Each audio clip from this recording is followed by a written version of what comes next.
5 আগস্টে ছাত্র জনতার অভ্যুত্থানের মধ্য দিয়ে অবসান হয় 1.5 দশকের আওয়ামী লীগের শাসনের। দলের সভাপতি ও সাবেক প্রধানমন্ত্রী শেখ হাসিনা পালানোর পর সারা দেশে গা ঢাকা দিয়েছে দলটির নেতাকর্মীরা। হত্যা ও বিতর্কিত কর্মকাণ্ডের অভিযোগে দলের নেতাকর্মীদের বিরুদ্ধে হাজার হাজার মামলা করেছে সাধারণ মানুষ। গ্রেফতার হয়ে কারাগারে আছেন শীর্ষ নেতারা, আত্মগোপনে আছেন অনেকে। সম্প্রতি শেখ হাসিনার ফাঁস হওয়া কিছু ফোন আলাপে জুলাই আন্দোলন ঘিরে অনুশোচনা দেখা যায়নি। আন্দোলনে ষড়যন্ত্রের নকশাই বারবার বলতে চেয়েছেন তিনি। তবে দলটির পক্ষ থেকে প্রথমবার অডিও সাক্ষাৎকারে যুগ্ম সাধারণ সম্পাদক জানান, অনুশোচনা বা ক্ষমা চাইতে আপত্তি নেই আওয়ামী লীগের। আত্মগোপনে থেকে অনুশোচনা কি কারাগারে ভিতরে বসে করবে আওয়ামী লীগ? কিভাবে করবে? ভুলের জন্য জাতির কাছে আমরা এই ভুল করেছি প্রকাশ করেই আমরা জাতির কাছে ভুলগুলো শুধরাবার পথ দেখাবো। আমাদের পরিকল্পনাটা প্রকৃত অর্থেই যদি আমরা যে ভুল করে থাকি অথবা অন্যায় করে থাকি, সেই অন্যায়ের জন্য ক্ষমা চাইতে, জাতির কাছে ক্ষমা চাইতে আমাদের কোনো আপত্তি অথবা আমরা ক্ষমা চাইবো না, এ ধরনের গোড়ামি আমাদের ভিতরে কাজ করে না। এই ধরনের দল, এই মানসিকতার দল আওয়ামী লীগ নয়।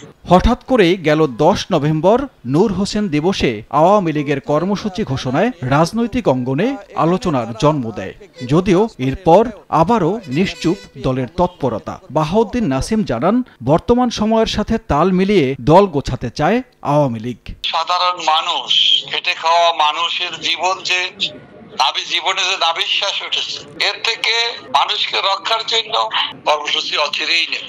গণতন্ত্রের স্বার্থে মানুষের এবং তরুণ প্রজন্মের, আগামী প্রজন্মের যে চাহিদা, যে প্রত্যাশা, সেই প্রত্যাশা পূরণের জন্য সময়ের চাহিদা, বাস্তবতার চাহিদা মিলিয়েই আওয়ামী লীগ তার সে দলকে আমরা পরিচালনা করব।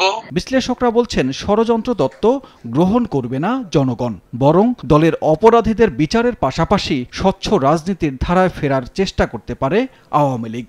বিচারের বিষয়টি একদিকে থাকবে, আবার নাগরিক হিসাবে, নেতাকর্মী হিসাবে, দলের সমর্থক হিসাবে তাদের মত প্রকাশের স্বাধীনতা থাকা উচিত। যারা অপরাধ করেছে সেটা ন্যায় বিচার হতে হবে। শেখ হাসিনা 1981 সালে দলের ভার নিয়েছেন, তার আগে তো দলটা চলেছেন, সুতরাং তিনি তখন নতুন নেতৃত্ব ছিলেন।